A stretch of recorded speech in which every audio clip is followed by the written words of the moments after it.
Praise the Lord. Greetings to all in the name of Lord Jesus Christ.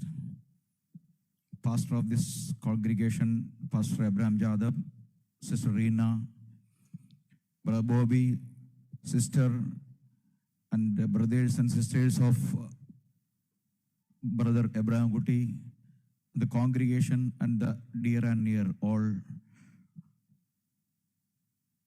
Praise the Lord.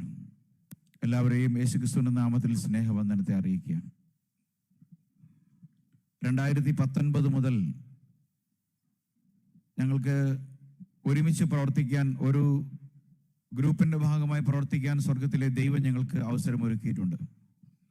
2025 ആകുമ്പോൾ ഏകദേശം 6 വർഷങ്ങൾ ഞങ്ങൾ ഒരുമിച്ച് കർത്താവിൻ്റെ മഹത്വമുള്ള നാമത്തെ ഉയർത്തുവാനും ഏകദൈവ വിശ്വാസത്തിന് വേണ്ടിയും പാപങ്ങളുടെ മോചനത്തിന് യേശുക്രിസ്തുവിന്റെ നാമത്തിലുള്ള സ്നാനത്തിന് വേണ്ടിയും തോളോട് തോൾ ചേർന്ന് പോരാടിയ ഒരു ദൈവഭക്തൻ, ഒരു ഭടനാണ് ഇന്ന് നമ്മെ വിട്ട് കടന്നു പോയിരിക്കുന്നത്. Praise the Lord. ഈ അവസരത്തിൽ അദ്ദേഹവുമായിട്ടുള്ള ബന്ധത്തെ സംബന്ധിച്ച്, അദ്ദേഹത്തിൻ്റെ പ്രസംഗത്തെക്കുറിച്ച്, അദ്ദേഹത്തിൻ്റെ ബൈബിൾ ദർശനങ്ങളെക്കുറിച്ചൊക്കെ പറയാൻ പോയാൽ നമുക്ക് സമയങ്ങൾ തീരെ പോരാതെ വരും. ഞാൻ അതിലേക്കൊന്നും കടക്കുന്നില്ല. Praise the Lord. വിശുദ്ധ വേദപുസ്തകത്തിൽ എബ്രായ ലേഖനം 9-ാം അധ്യായം 27-ാമത്തെ വാക്യത്തിൽ നാം ഇങ്ങനെ വായിക്കുന്നത്: ഒരിക്കൽ മരണവും പിന്നെ ന്യായവിധിയും സകല മനുഷ്യർക്കും നിയമിച്ചിരിക്കുന്നു. Praise the Lord. ഈ വാക്യത്തിൽ നിന്ന്, ഈ ഒരു വചനത്തിൽ നിന്ന് ആർക്കും രക്ഷപ്പെടാൻ കഴിയില്ല. Praise the Lord.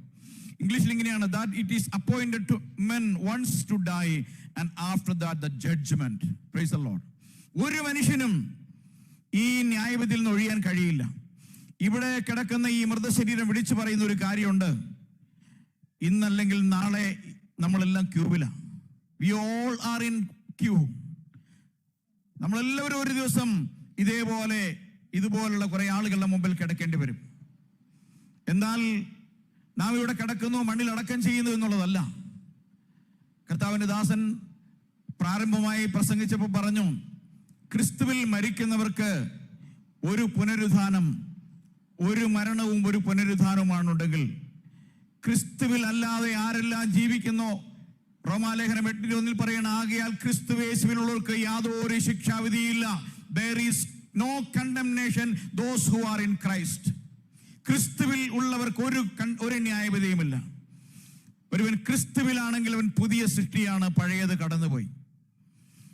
അതുകൊണ്ട് എനിക്ക് പറയുവാനുള്ളത്, വഴിയും സത്യവും ജീവനും ഞാനാകുന്നു എന്ന് പറഞ്ഞ് യേശു കർത്താവ് ചൂണ്ടിക്കാണിച്ചു തന്നതും അവന്റെ അപ്പോസ്തലന്മാർ നമുക്ക് കാട്ടിത്തന്നതും 1-ാം നൂറ്റാണ്ടിൽ യെരൂശലേമിൽ പത്രോസിന്റെ പ്രസംഗത്തിൽ ആരംഭിക്കപ്പെട്ട സത്യസഭ അനുഷ്ഠിച്ചു വന്നതും പഠിപ്പിച്ചതുമല്ലാതെ ഏതൊരു മാർഗത്തിലും ആർക്കും സ്വർഗരാജ്യത്തിൽ പോകാൻ കഴിയില്ല. Praise the Lord. കർത്താവിന്റെ ദാസൻ കുറച്ചു മുമ്പ് ഒരു ചോദ്യം ചോദിച്ചു: किन किन को स्वर्ग में नहीं जाना है वो हाथ उठाओ. लेकिन यहां से कोई हाथ नहीं उड़ा. इसका मतलब सबको स्वर्ग में जाना है. सबको स्वर्ग में जाना है तो एक ही रास्ता है. वो रास्ता है Acts chapter 2:38. അപ്പോസ്തല പ്രവൃത്തി 2:38 യഥാർത്ഥ സത്യസഭ യെരൂശലേമിൽ ആരംഭിക്കുന്നത്. നമ്മിൽ പലരും പെന്തക്കോസ്തുകാരാണ്. പെന്തക്കോസ്റ്റൽ സഭ എന്ന് പറയുന്ന ഒരു സഭ ബൈബിളിൽ ഇല്ല. ബൈബിളിൽ ഒരു സഭയേ ഉള്ളൂ. That is the body of the Lord. That is the body of Jesus Christ. ആ ചർച്ച് സ്ഥാപിതമായത് യെരൂശലേമിലാണ്. അപ്പോസ്തലന്മാരുടെ മേൽ പരിശുദ്ധാത്മാവ് വന്നപ്പോൾ ആരംഭിക്കപ്പെട്ട ആ സ്നാനത്തെ നിഷേധിച്ചിട്ട് മാത്യു ചാപ്റ്റർ 28:19 പറയുന്ന വാക്യം, അങ്ങനെ അതിനെ ഉരുവിട്ട് നടത്തുന്ന ഒരു സ്നാനത്തിലും രക്ഷയില്ല. അങ്ങനെയെങ്കിൽ ബൈബിൾ തെറ്റാ.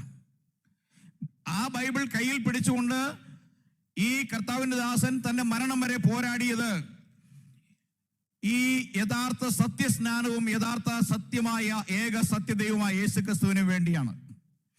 അപ്പോസ്തലന്മാർ നിലകൊണ്ടതും അവർ എഴുതി രേഖപ്പെടുത്തി പിൻകാലത്ത് തലമുറകൾക്ക് നമുക്ക് കമ്പൈൽ ചെയ്ത പുസ്തകമായി തന്ന ഈ ബൈബിളും വിളിച്ചു പറയുന്ന ഒരേ ഒരു സത്യസഭയേ ഉള്ളൂ. അത് കർത്താവായ യേശുക്രിസ്തുവിന്റെ ശരീരമാണ്.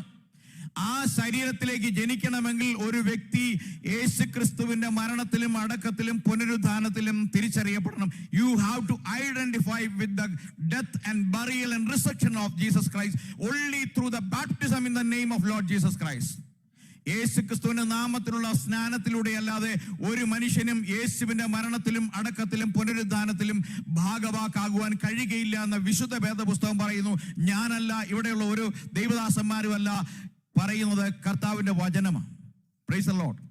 അതുകൊണ്ട് ഇന്ന് ഈ മരണം വിളിച്ചു പറയുന്ന ഈ സത്യം ഞാനും നിങ്ങളും ഇതേപോലെ ഒരു ദിവസം, ഇന്നല്ലെങ്കിൽ നാളെ, ഇതുപോലെ ഒരു സമൂഹത്തിന് മുമ്പിൽ ഒരു മൃതശരീരമായി കിടക്കേണ്ടി വന്നേക്കാം. അങ്ങനെ കിടക്കേണ്ടി വരുമ്പോൾ നമ്മുടെ പ്രത്യാശ നമ്മൾ അതിനു മുമ്പ് ഉറപ്പിച്ചിരിക്കണം. പല വഴിയിൽ സ്വർഗ്ഗരാജ്യത്തിൽ പോകാൻ കഴിയില്ല. അപ്പോസ്തലന്മാരിലൂടെ കർത്താവായ യേശു ക്രിസ്തു സ്ഥാപിച്ച അപ്പോസ്തലപ്രവൃത്തി 8:38 8:16 10:48 19:5 വളരെ സ്പഷ്ടമായി യഹൂദന്മാരുടെ ഇടയിലും സമരിയക്കാരുടെ ഇടയിലും ജാതികളുടെ ഇടയിലും നടത്തി വന്ന സ്നാനത്തെ സംബന്ധിച്ച് രേഖപ്പെടുത്തിയ ചോദ്യം ഇന്ന് അനവധി ദൈവദാസന്മാരോട് ചോദിക്കുമ്പോൾ പറയും അത് പത്രോസിന്റെ അഭിപ്രായമാണ്, പത്രോസ് അങ്ങനെ ചെയ്തു എന്നേ ഉള്ളൂ. യേശു കൽപ്പിച്ചതാണ് ശരി. യേശു കൽപ്പിച്ചതാണ് ശരിയെങ്കിൽ യേശു എന്തിന് അപ്പോസ്തലന്മാരുടെ കൈയാൽ അടയാളങ്ങളാലും അത്ഭുതങ്ങളാലും നിവർത്തിച്ച അടയാളങ്ങളാൽ അവർ സംസാരിച്ച വചനത്തെ ഉറപ്പിച്ചു എന്ന് നാം തിരുവെഴുത്തിൽ വായിക്കുന്നു. Praise the Lord. മർക്കോസ് 16:20 പറയുകയാണ്, അവരാൽ നടന്ന അടയാളങ്ങളാൽ ദൈവം വചനത്തെ ഉറപ്പിച്ചു. എന്തുകൊണ്ട് തെറ്റിപ്പോയ അപ്പോസ്തലന്മാരാൽ സംസാരിക്കപ്പെട്ട വചനത്തെ ദൈവം ഉറപ്പിക്കണം? നമുക്കിന്ന് എഴുതപ്പെട്ട പുസ്തകമായി 66 ഗ്രന്ഥങ്ങൾ, 66 പുസ്തകമുള്ള വേദപുസ്തകമുണ്ടെങ്കിൽ അന്നാളിൽ അവർ പ്രസംഗിക്കുമ്പോൾ അവർക്ക് യഹൂദന്മാർക്ക് നൽകപ്പെട്ടിരിക്കുന്ന തോറായും നവീമും കെത്തൂമും അടക്കമുള്ള പഴയ നിയമ ഗ്രന്ഥം മാത്രമേ ഉള്ളൂ. പിന്നീട് അവർ സംസാരിച്ചതൊക്കെയും ദൈവം ഉറപ്പിച്ചു എന്നാ പറയുന്നത്. അതുകൊണ്ടാണ് പറയുന്നത്, വാക്കിനാലോ ക്രിയയാലോ എന്ത് ചെയ്താലും സകലവും കർത്താവായ യേശു ക്രിസ്തുവിന്റെ നാമത്തിൽ ചെയ്യണം.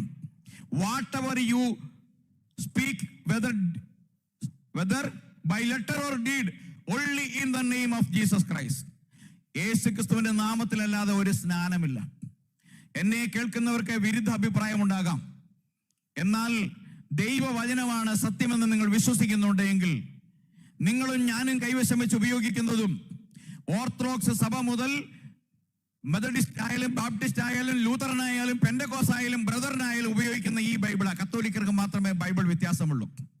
എങ്കിലും 7 പുസ്തകങ്ങൾ ആഡ് ചെയ്തൊഴിച്ചാൽ ഞാൻ ഈ പറയുന്ന കാര്യങ്ങൾ അവരുടെ പുസ്തകത്തിലുമുണ്ട്. ഈ ഒരു പുസ്തകത്തിൽ നിന്ന് എന്തുകൊണ്ട് ഇത്തരം സഭകൾ, ഇത്രമാത്രം സഭകൾ ഉണ്ടായി എന്ന് നാം ചിന്തിക്കണം. അവിടെയാണ് ഈ മനുഷ്യൻ നിങ്ങളുടെ മുമ്പിൽ ഒരു സാക്ഷ്യം വിളിച്ചു പറയുന്നത്. അദ്ദേഹം നല്ല പോരാട്ടം കഴിച്ചാണ് ഈ ലോകത്ത് നിന്ന് പോകുന്നത്. താൻ വിശ്വസിച്ച വിശ്വാസ പ്രമാണത്തിന് വേണ്ടി, തനിക്ക് ദൈവത്തിൽ നൽകിയതും തിരുവെഴുത്തുകളാൽ തെളിയിക്കപ്പെട്ടതുമായ സത്യത്തിന് വേണ്ടി വലിയ പോരാട്ടം കഴിച്ച വ്യക്തിത്വമാണ് അദ്ദേഹം. ആ പോരാട്ട വഴിയിൽ കർത്താവിന്റെ ദാസൻ മുമ്പ് സൂചിപ്പിച്ചതുപോലെ പലപ്പോഴും കഠിനമായി സംസാരിക്കേണ്ടി വന്നിട്ടുണ്ട്. ഞാൻ അതിൻ്റെ പലതിൻ്റെയും നേർസാക്ഷ്യമാണ്. പക്ഷേ ഏതെങ്കിലും ഒരു മനുഷ്യനെ അയാളുടെ മരണശേഷം ജഡ്ജ് ചെയ്യാൻ നമുക്ക് അവകാശമില്ല. ഒരാൾ വീണാലും നിന്നാലും തൻ്റെ യജമാനന്റെ സന്നിധിയിൽ ദൈവത്തിന്റെ വചനം പറയുന്നു. അതുകൊണ്ട് കർത്താവിനെ സ്നേഹിച്ച് ദൈവത്തിന്റെ വചനത്തിന്റെ അടിസ്ഥാനത്തിൽ മരിക്കുന്ന, അല്ലെങ്കിൽ തന്റെ സംസാരശേഷി തന്റെ നാവിൽ നിന്ന് പോകുന്നത് വരെയും ഈ പോരാട്ടം കഴിച്ച ഒരു കർത്താവിന്റെ വിശുദ്ധനാണ് ഈ കിടക്കുന്ന ഈ മൃതശരീരം.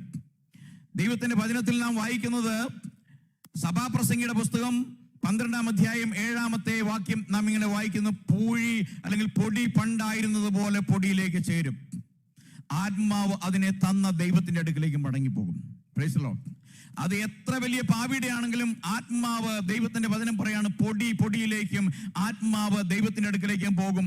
എന്നാൽ ഈ ആത്മാവിനെ സൂക്ഷിക്കുവാൻ, നിങ്ങളുടെ ആത്മാവിനെ ജീവന് കണക്ക് കൊടുക്കുവാൻ നിങ്ങൾക്ക് ഏൽപ്പിച്ചു തന്നിരിക്കുന്ന നിങ്ങളുടെ ഈ ആയുസ്സിൽ നിങ്ങൾ എന്തിനു വേണ്ടി ഓടി നടക്കുന്നു? കുഞ്ഞുങ്ങളെ നല്ല വിദ്യാഭ്യാസം കൊടുക്കാനാണോ? ഒരു നല്ല വിവാഹം കണ്ടെത്താനാണോ? അല്ലെങ്കിൽ നല്ലൊരു ഫ്ലാറ്റ് മേടിക്കാനാണോ? നല്ല കാർ മേടിക്കാനാണോ? നിങ്ങളുടെ ആയുസ് എന്തിനു വേണ്ടിയാണ്? നിങ്ങൾ സമ്പാദിച്ചാലും ഇല്ലെങ്കിലും, നല്ല നിലയിൽ എത്തിയാലും ഇല്ലെങ്കിലും, നിങ്ങൾക്കൊരു മടങ്ങിപ്പോക്കിന്റെ ഒരു ദിവസം വരും. അന്ന് നിങ്ങൾ മടങ്ങിപ്പോകുമ്പോൾ ഒരിക്കൽ മരണവും ന്യായവിധിയും ഇതിനിടയിൽ വേറെ കാര്യങ്ങളില്ല. ശരീരത്തിൽ നിന്ന് പ്രാണൻ വേർപെട്ടതിന് ശേഷം ആരെല്ലാം പ്രാർത്ഥിച്ചാലും, സഹോദരങ്ങൾ പ്രാർത്ഥിച്ചാലും, പാസ്റ്റർ പ്രാർത്ഥിച്ചാലും ഒരു പ്രയോജനവുമില്ല. ഒരിക്കൽ മരണവും പിന്നെ ന്യായവിധിയും സകല മനുഷ്യർക്കും നിയമിച്ചിരിക്കുന്നു എന്ന. അതുകൊണ്ട് എന്നെ കേൾക്കുന്നവരായി നിങ്ങളോട് ഞാൻ പറയട്ടെ, ഈ ദിവസം ഇതാണ് സുപ്രസാദകാലം, ഇതാണ് രക്ഷയുടെ ദിവസം. നിങ്ങളിൽ പലരും പെന്തക്കോസ്തുകാരായിരിക്കാം, അല്ലെങ്കിൽ മർത്തോമക്കാരായിരിക്കാം, ഓർത്തഡോക്സുകാരായിരിക്കാം, ബ്രദറുകാരായിരിക്കാം. എന്നാൽ യേശു ക്രിസ്തുവിന്റെ നാമത്തിൽ മാനസാന്തരപ്പെട്ട് പാപങ്ങൾ ഏറ്റുപറഞ്ഞ് ഉപേക്ഷിച്ച് യേശു ക്രിസ്തുവിന്റെ മരണത്തിലും അടക്കത്തിലും പുനരുദ്ധാനത്തിലും നിങ്ങൾ ഐക്യപ്പെടുന്ന സ്നാനത്തിലൂടെ മാത്രമേ നിങ്ങൾക്ക് ഒരു ദൈവ പൈതലാകുവാനും ദൈവരാജ്യത്തിൽ കടക്കുവാനും കഴിയുള്ളൂ. അങ്ങനെ സമയത്തിന്റെ പരിമിതി മൂലം ഞാൻ അവസാനിപ്പിക്കുകയാണ്. അതുകൊണ്ട് ദുഃഖാർത്തരായ സഹോദരങ്ങളെയും അതുപോലെ മക്കളെയും ആശ്വസിപ്പിച്ചുകൊണ്ട് കർത്താവ് ഇങ്ങനൊരു വേദി കർത്താവിന്റെ ദാസനെ മാനിച്ച് അദ്ദേഹത്തിന്റെ അന്ത്യയാത്രയെ അനുഗ്രഹപ്രദമായി നിർവഹിക്കുവാൻ കർത്താവിന്റെ ദാസൻ പാസ്റ്റർ എബ്രഹാം ജാദവിനെയും ഈ കോൺഗ്രിഗേഷനെയും അദ്ദേഹത്തിന്റെ സംസ്കാര ശുശ്രൂഷയിൽ കടന്നു വന്ന് ഈ ബഹുമാന്യ വ്യക്തിത്വത്തെ ആദരിക്കുവാൻ നിങ്ങൾ സമയം ചെലവിട്ട് കടന്നു വന്നതിൽ ഓർത്ത് ഞാൻ നിങ്ങളെ അഭിനന്ദിക്കുന്നു. കർത്താവ് നിങ്ങളെല്ലാവരെയും അനുഗ്രഹിക്കട്ടെ. Praise the Lord.